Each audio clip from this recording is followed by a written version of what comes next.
How can you develop a strong work ethic? How can you get over the hurdles of feeling the need to quit or switch paths because you feel like your efforts aren't being rewarded fast enough, or frankly, maybe ever? There are many strategies backed by research, and I would like to share a few of them with you. Number one, set clear goals. Define what you want to achieve and break it down into actionable steps. This gives you a clear direction and makes large tasks more manageable. Number two, create a routine. Establish a daily routine that incorporates your goals. Consistency is key to developing a strong work ethic. Number three, stay organized. Use tools like planners or digital apps to keep track of your tasks and deadlines. Staying organized helps you stay on top of your responsibilities. Number four, prioritize tasks. Focus on high-impact tasks that align with your goals. Learn to prioritize and delegate less critical tasks. Number five, stay motivated.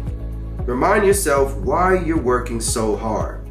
Keep your end goal in mind to stay motivated through all the tough times. Number six, seek feedback. Regularly ask for feedback on your progress.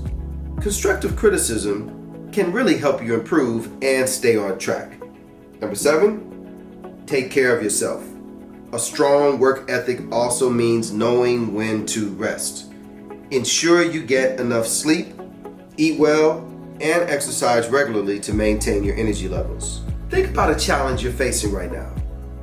How can a strong work ethic help you overcome it? Implementing these strategies can transform your approach and bring you closer to your goals. And I know you may say, I've heard of these strategies before, but I need you to understand that these aren't just things that successful people will tell you. These are proven strategies that work, but they will only work if you work. In my next session, we'll discuss the power of agility. Until then, stay dedicated, stay focused, and keep pushing forward. I wish you days filled with hard work, progress, and unwavering determination. See you next week.